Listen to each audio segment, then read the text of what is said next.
Welcome to Real People, Real Business, the podcast. My name is Izu Wachiku, and this is my podcast. As you all know, on the podcast, I like to bring in entrepreneurs and business people who have been successful in their ventures, and we want to hear their stories. We want to hear about the challenges they went through, the struggles they went through, the failures they had to endure in order to become successful, so that those of us who are interested in becoming entrepreneurs or starting our own ventures can be inspired by their stories. On today's episode, I have an amazing gentleman. He is the founder and CEO of BrandBeat Global, which is a global marketing agency with offices here in the UAE. He's also the founder and chairman of Stallion Investments, which is a private equity firm based out of Zurich with offices in Abu Dhabi as well as Washington, D.C. Shafaat Hashmi, welcome to Real People, Real Business. Thank you very much. It's a pleasure.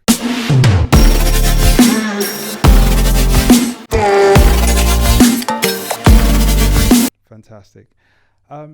Shafaat, I want to know your story, how you became an entrepreneur. Your career started out in Pakistan, and it pretty much started out from your family business. Tell me about what that was like, working within your family business, always being within business before you became an entrepreneur. First of all, thank you for inviting us here. I'm the fourth generation in business, and which means that our value systems are very, very strong when I was born in Lahore. And we were brought up in a family of high ethics, high value system, a lot of etiquettes.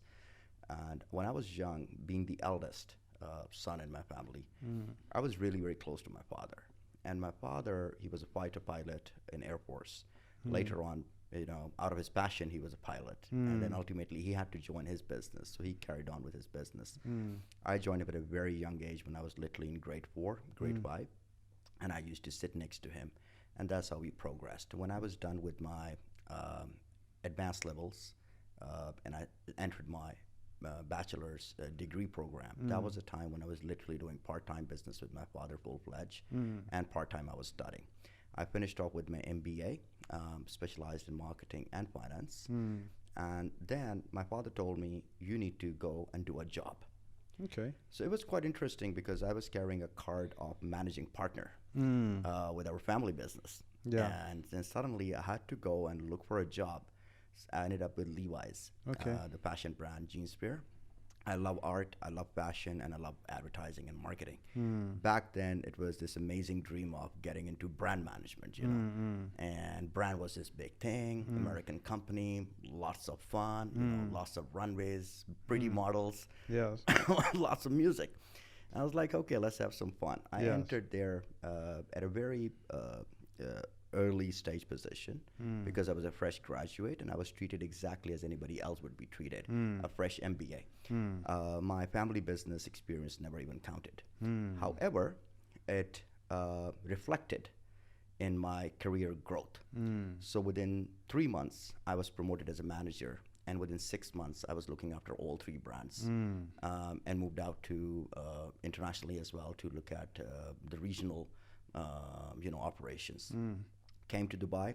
My father suggested me to give me some money to start my business. We were already established in Dubai since 1995. And he was like, go on and scale the business there. Now that you have a lot more international exposure. And I recommended to my father that I would like to do a job first to understand the dynamics of the city, make the right relationships, the right connections, and understand what's going on. And then we choose what business we need to do. I ended up with a real estate and properties group back then, one of the largest. They also had perfumes. Executed that, went into real estate, and after about 6 years of doing job at a director level and at a C level, finally I started off with my own business side by side. And when my business started giving me enough revenues in BrandBeat Global, that is when I resigned and I took my entrepreneurial journey full-fledged while changing and executing our family businesses at the same time. Okay, fantastic. Such a colorful, varied history in terms of your career. But I want to zero in on your career path in the UAE. When you came, you joined this company, and then you started your company on the side. What was that like? And when did you know that you were going to transition fully into your own business? Because there are a lot of people out there who are in a corporate job or they're working at 9 to 5 and thinking about how to move into their own business. There might be fear of failure. They might be thinking, you know what, I'm not ready. This idea keeps cooking in the back of their head. And even if they get into it, you know, when is the right time to become a full entrepreneur and leave your 9 to 5? I think I can share about my journey here instead of giving a one-size-fits-all advice, you know. Fantastic. Because everybody has a different journey. When I came in, I was on the marketing side, on the brand management side, as a chief marketing officer, as a head of marketing, as a director of marketing. So I dealt with agencies from the top tier to mid-tier and freelancers. The problem with each of those agencies was that I have to literally spoon feed them the content, my sales strategy, my business strategy. So the account director might be very well educated, but the people who were executing the job had absolutely no idea what the business is about. So I thought, okay, let me build my own team internally in the company. If I have to spoon feed everything, and I have to give creative direction, and I have to give the whole business direction and the copywriting. To cut this short, I hired some consultants. The problem with consultants was that they would only talk, but they won't execute. Yes. Right. So it's true with a lot of coaches. So I wanted to create an agency which is a mix of consulting and execution. Yes. So if we consult, we walk the talk. Yes. And that is where understanding a core problem that agencies only execute and consultants only talk, we came up with an agency which is strategic, consulting, and execution with performance and clear KPIs. Yes. And that was something that I started, that was the birth of BrandBeat Global. And I literally started out with one graphic designer, one web developer, myself. And, you know, so, but when I started off with my company, I told my, board who I was working was, and I was reporting to the CEO, I told them, I was like, listen, I want to start my own company on the side, which is going to provide such things. And if you think that our quotation is good enough, you can pass the business to my agency, or these guys are doing their own stuff. However, I was a bit smart. I did not put the company license on my own name. Okay. I put it on my ex-wife's name to start with. Yes. And then later on, I was doing business on the side while I was fully focused on my job.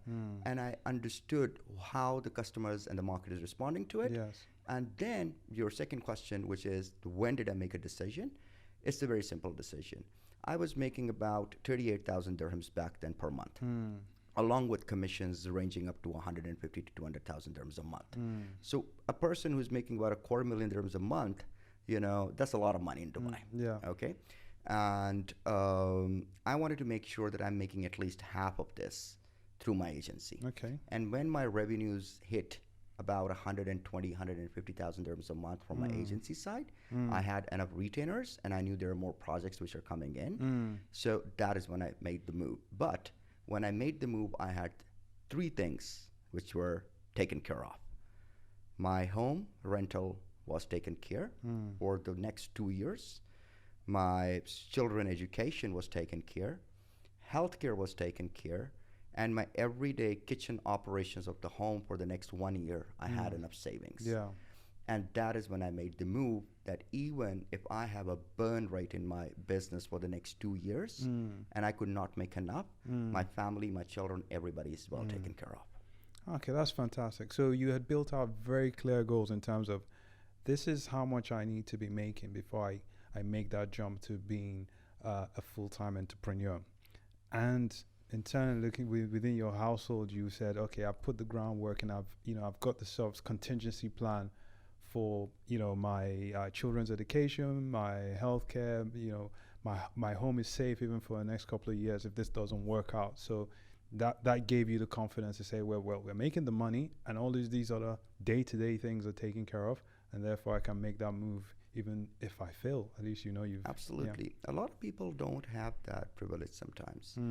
But I always request founders that if you're unable to manage your own personal finances properly, right, how are you going to manage a business finances? So entrepreneurs who come to us like completely broke with nothing, I always recommend them that first of all, try to do a job or do some things being self-employed where your basics are taken care. Because if you have that stress in your mind, you can't focus on your business. Yeah. If your credit card guys and your rental guys are calling, the landlord is calling, you can't focus on the business. You'll always be looking short runs and short winnings. Yeah. You would never play the long game. Yes. Right. Yeah. And that's where you make a lot of mistakes. Yeah. And it's potentially where you give up too quickly on the business as well, because if like you said, if your rent isn't being paid on time, if your stresses of life are coming in between, then you just think, what is it all for? You potentially just pack it in. So, I mean, that's sound advice. So you've started BrandBeat Global, you've moved into it full time. Did you come across any challenges running your business that made you rethink the whole thing, and made you, or did you come across any failures that you had to sort of overcome? Business is about failures and successes. It is about what is the aggregate average that you end up at the end of the year. So you could have some clients, who do not wish to continue with you, and you have a lot of clients who wish to carry on with you. So we today have a 93.6% client retention rate. We have we have approximately 5-star ratings in every single project we have done. And I've got tons of testimonials. My simple formula was always under promise and over deliver. And this is what I live by. We really handhold people. Our KPIs are direct and clear. Our customer services is impeccable.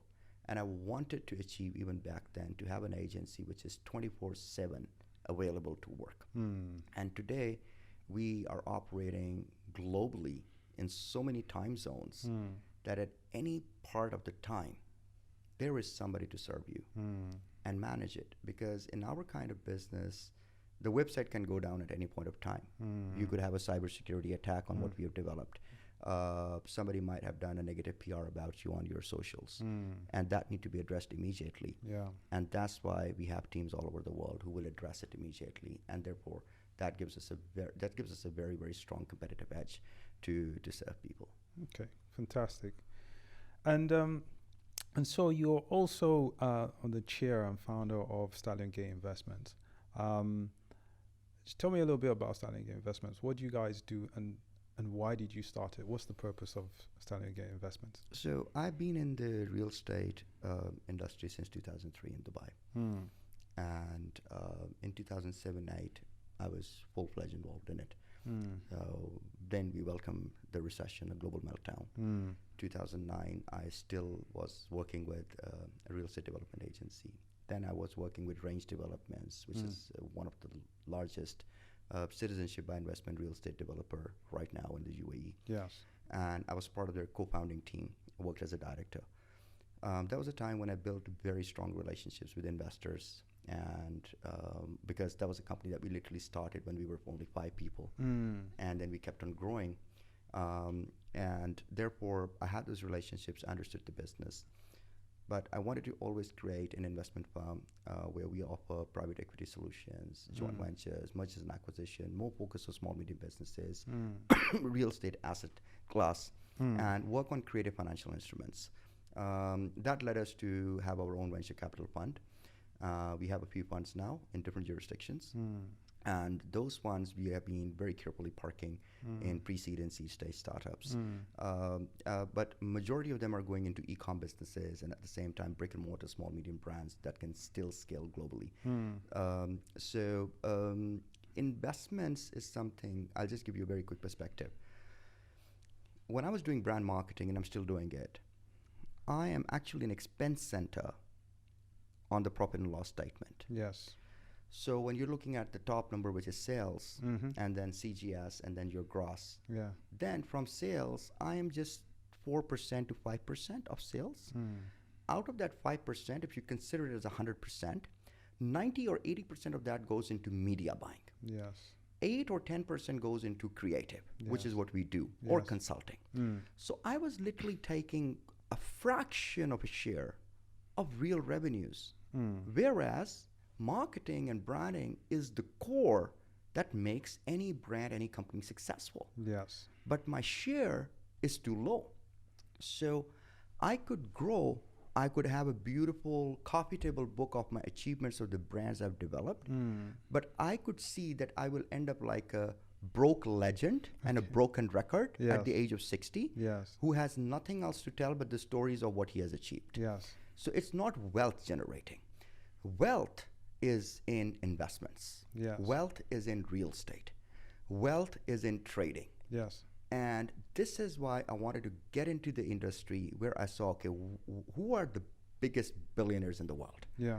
And majority of them have a real estate portfolio. Majority of them have an investment firm, from BlackRock to you name it. And I want to name a lot of people here to endorse anybody or not to endorse anybody. But real estate is definitely a good, solid business. And investments is definitely a great business because you're talking millions and it's good money. Yeah, absolutely. So your why for going into investments and creating Stallion Gate Investments, your why is to build wealth, and predominantly wealth for yourself. But with those companies that you invest in, do you see yourself as helping them build, first of all, financial freedom, and potentially maybe even wealth? You see, money or wealth, it's a byproduct, not a goal. Okay. It's a byproduct of excellence. True. So it's not the goal that I need to make somebody financially free, or I want to create something where the wealth is again accumulated in the top 1%. Yes. Most of my investments are where we democratize industries. We democratize sectors, and we give the power to the people, the professionals, and the users. Yes. Right. So there is an ecosystem that we build in most of the businesses that we invest in, which are more equitable, which accept diversity and inclusiveness. Yes. No, I love that. I love, like you said, the word democratizing the process, and helping those businesses and the ecosystems around them. Because potentially with investments, what people think about is build out wealth, like you said, for the 1% or the 10%. Those who have the money to invest get it. But you're helping these businesses become successful, become excellent, and helping the ecosystems around them. So again, it's definitely my type of business, my type of investment. Helping the little guy on the ground become somewhat successful at the end of the day. No, I really appreciate that.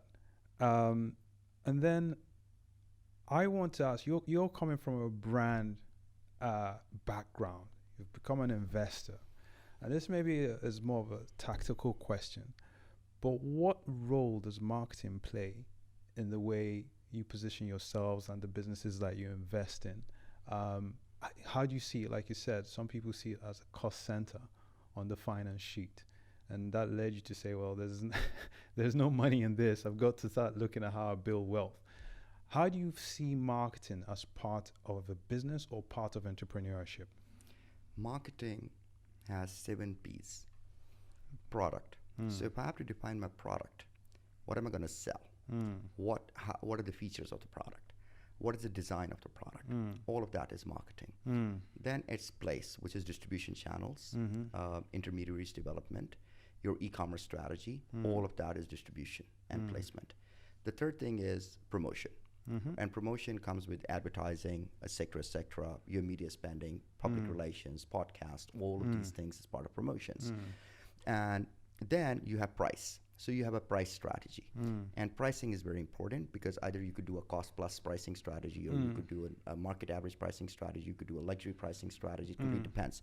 But pricing is the key factor, a price where you are still have demand in the market. And that pricing defines a clear value proposition on what a customer is willing to buy. Yes. How much of a share of wallet are you going to achieve through that pricing? The next thing is people. So the people is part of marketing. So all the internal communication in a company with employees, with internal partners, external partners, vendors, suppliers, and customers. All of these are people. And all the people strategy and people being motivated to work, and you become an employer of choice and attract the right capital is all marketing.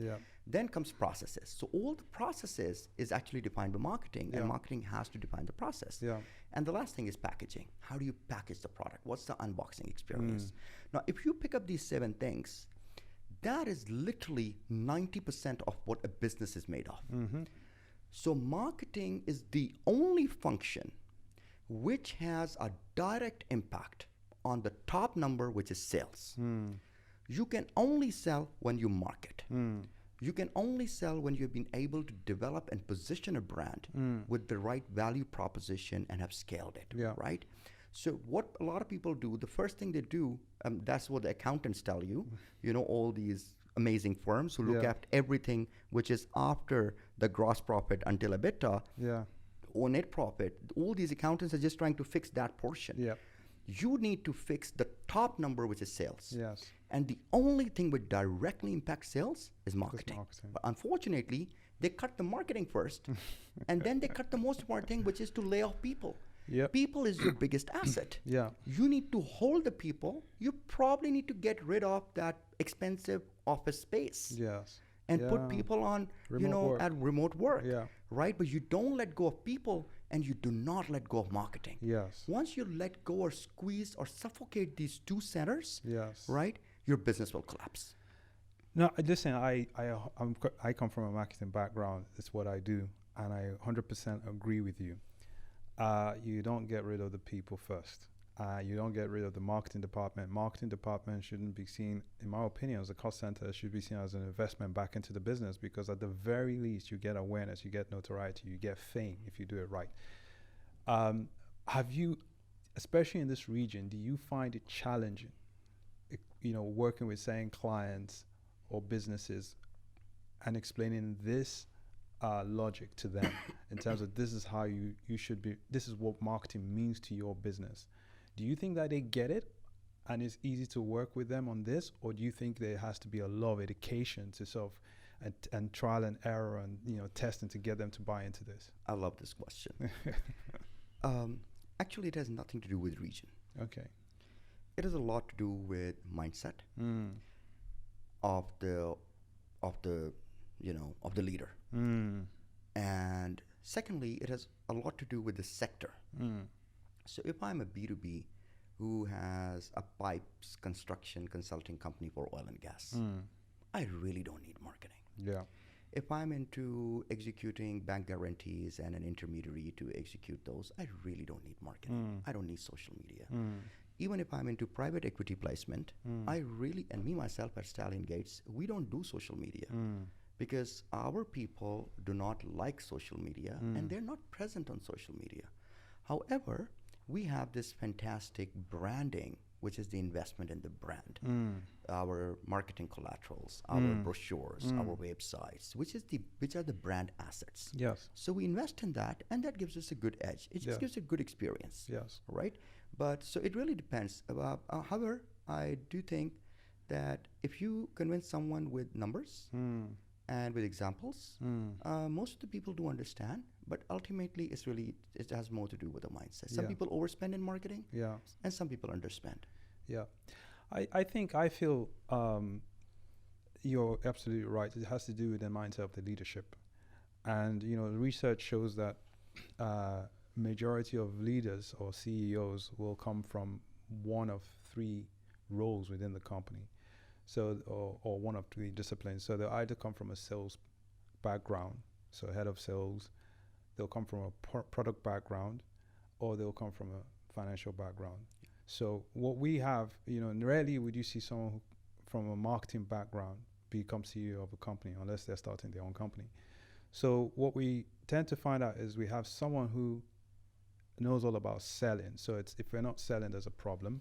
And so marketing, and in my experience, marketing and sales have always locked horns or knocked heads. And so you have someone who's leading from a sales perspective who thinks, yes, marketing is a cost center. You have someone who is designing a product and again sees potentially, my product should sell itself.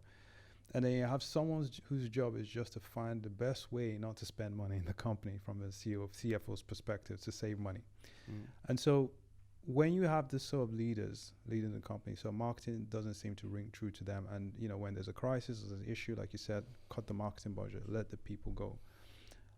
So in my experience, I tend to find that there's a lot of education and like a lot of testing and learn, like, okay, put the money. For example, I find that sometimes there's a lack of understanding to what brand marketing is, right? It's all about performance marketing. I put $1 in, I want $2 out. But, especially when it comes to digital marketing, you see a lot of big brands who put their logos on their property. They'll have a big billboard on Shakespeare Road because it's visible to them while they drive down the road. So that's brand marketing. They get to see that. But when it comes to digital, because they don't get to see their ad coming across all the time, they don't necessarily believe in it. And I think brand marketing is one of the most important when it comes to build, because people invest in brands they trust, right? If they believe that I'm getting a good product from a good company, like you mentioned earlier, employer branding, a place to work for, people love this brand, they're most likely going to spend more with you than they will spend with your competitor who they don't know. And so if you invest in your brand, just build your brand to a point where it becomes famous, Hollywood famous, like the Apples and the Netflixes of this world, and people are most likely going to want to work for you, invest in you, or buy your products. But I tend to see here that leadership don't necessarily see it that way. They sometimes see brand marketing as almost a waste of money because it's not performance. It's not getting them $1 back in straight away. I would like to comment on 3 things that you've shared. Sure. Your brand identity, packaging, product design, website, corporate profiles, B2B presentations, a core video that goes out. Yeah. All of that is investment in the business. Absolutely. Right. And that helps you position the brand. Some of the media spend that we do, it is for brand awareness and to build brand equity. That is also more like an investment to achieve the following objectives: share of heart, share of mind, and share of voice. Yep. Right. Ultimately leading you to get the share of wallet. Yeah, exactly. Now, the other part is essentially what we call advertising and promotion. Now, advertising and promotion must have a clear path to ROI. Yes. That I spend $1 and I get $100 out. Yes. It's a very simple formula. It has to be less than 10% or 7%. Ideally, it should be sitting at somewhere around 2.5%, 3%. Right? Now, this is one part. The second thing you mentioned about the 3 departments, which is the finance, sales, and marketing. What corporations have done really wrong, and I think they're coming back to what I'm doing already. They segregated sales from marketing. Yes, sales is a different job. Marketing is a different job. Yeah. But essentially, both people should be sitting on the same table at all times. Absolutely. The sales strategy must be in line with the marketing strategy and vice versa. Once marketing and sales go together and they go to the CFO and they tell them, we put this much and I'm going to guarantee I'm going to sell this much, because the problem is actually the missing link. Marketing guys are sitting in the office calling themselves, we are brand marketing guys, and we have nothing to do with the customer. Yeah. The sales guy is the one who's outside and he knows the exact mindset and the market insights and the mindset of the customer he's talking to every day. Yes. Now, that sales guy's feedback is not really incorporated in the brand and the marketing, and marketing guys fail all the time. Yes. Right? They come up with the worst campaigns. Yes. And most importantly, a lot of agencies, under the name of brand marketing, make clients spend wrong because that really doesn't position their brand nowhere. Yes. Right? And a lot of that is known as paying influencers or celebrities. Those days are over. Yeah. People don't care. People want to know what a regular customer is talking about your product on Instagram. They trust that word more than to see a celebrity on a large billboard. Yeah. And this is why those digital marketing and things have changed even for the largest brands. Now, coming to the last part, which you mentioned, which is about the mindset, regional mindset. I think in this region, we have seen some fantastic brands like Emar, like Damac, who have consistently invested in brand marketing. And they have grown those brands as leading brands. We have a number of local brands like Batil, for example, etc., who just came up in a very competitive market of coffee and chocolates and dates, and they somehow expanded their Flourished, yeah. operations here. Talabat is a homegrown brand, for Yeah. example. Dubizzle was a homegrown brand, and Yes. they did invest a lot into branding. Mm. Back then, Souk.com with the blue logo, recently acquired by Amazon, is a Yeah. homegrown brand. So there are business leaders and people who have been consistently investing in this. And these are not only brands from Dubai or Abu Dhabi, but there are brands from Saudi, from Qatar, elsewhere. Yes. However, I would like to say this, that if I look at it openly, and I don't want to disagree with you because Yeah. 80, 70%, I don't know what the percent, I don't know the number. But yes, majority of the people in this region do not really believe in building a strong brand and investing in it. Yes. What I have seen, Americans are the best That brand marketing. in Yeah. brand marketing. They're very aggressive with it. Starting from selling the world the American dream. Exactly. That was a brand on its own, Yes. right? And to what they have created by far is just fantastic. So are French, so Yeah. are Europeans, so are Germans, Yeah. and so are some people in England. Yes. But unfortunately, England brands, most of them are dying because of the overall economy. But Yeah. Americans Yeah. are still doing great. No, I totally agree with you. There have been some amazing brands that have been built out here, and like you said, those leaderships have invested in it. And I also agree with you that there's a major disjoint sometimes between marketing leads and head of sales. And I think, to your point, marketing needs to take a much more active role in sales. Yeah. They need to be there. They need to be doing the research on the customers to see what the customer wants. They need to take feedback from the sales. And I think because sometimes this is my own personal point of view, I think sometimes marketing leads don't want to be held accountable. Yeah. So they take a step back, and like you said, we just do brand marketing, and I don't know anything about that. That's what they make less money too. Exactly. And sales guys make more commissions. Exactly. Because they take a high risk. Exactly. So I think they definitely need to be at that table talking about the sales numbers and how that's been impacted, because that way they know how to tailor the strategy, the marketing strategy for the next generation even. So I totally agree with you on that. Okay, so coming into, back to your entrepreneurial journey. So you've got your BrandBeat Global and Stallion Investment. What does this future hold for your companies? In the next 10, 15, 20 years, what do you want for your businesses? Where do you see yourself? Stallion Gates Capital is going to be at least $2 billion worth of a company in terms of assets under management and the portfolio.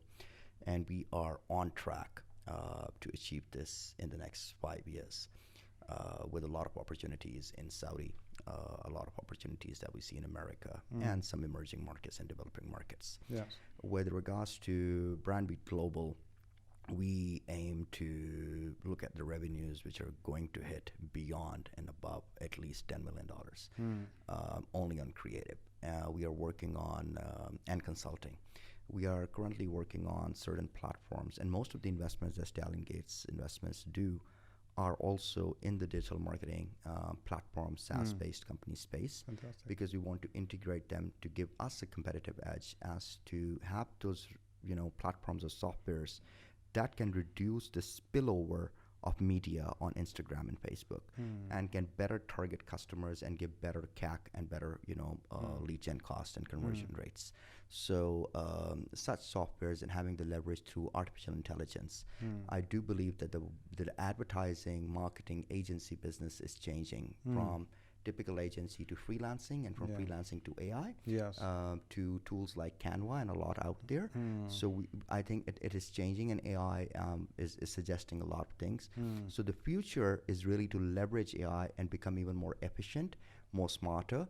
So we do have a strategy of what BrandBeat Global is essentially going to look like 2 years from now, when AI, or 3 years from now, when AI would be more integrated internally with a lot of brand marketing functions, and how things are going to be executed. It would require a lot more emotional intelligence, being a human, and being a mind, to really compete with AI. Yeah, I totally agree. AI seems to be the next frontier. So absolutely. So we're coming towards the end of the interview. But on this is a segment where which I call Share Your Wisdom. So I have 3 questions for you. The first one is, what's the most surprising fact that you've learned about yourself throughout your entrepreneurship journey? The second is, what do you consider to be success? And the third is, what advice would you give to others who are in a similar place as you are, or who have challenges and are looking to either jump into entrepreneurship or scale their business? The first fact that I learned about myself during entrepreneurship is that I'm never the smartest person in the room. Uh, I make sometimes silly mistakes because I do business from my heart. I trust people. I go with my gut feeling at the end of the day. Some people take advantage of it, and if they hurt me, then I crush them. I bury them, really. So I have this little, Godfather-ish personality side to me as well. So if you cross me, you're gone. Because I do it with clear intention and a very positive heart. The second question was, what was the second one? Second is, what is success to you? How do you consider, what would you consider to be successful? Success is very simple. If I have lived a life where I've contributed, I've been a contributor to the universe and my society and my community, and have not been a liability, I've lived a successful life. I could be a contributor being a janitor, but as far as done my duty for the last 40 years being a janitor, I'm a successful janitor. Right. For me, success is to be a job creator. And I love to create jobs and opportunities for people. I lay them out, and anybody who has the skill set, anybody who invests in themselves, and anybody who believes in themselves and want to take the risk, you're more than welcome to partner with me, work with me, take the opportunities that are there, leverage my network, leverage our wisdom, leverage our offices, leverage our money and investments. Why not? But you need to be that person who is willing to take that risk. And so success to me is all about excellence.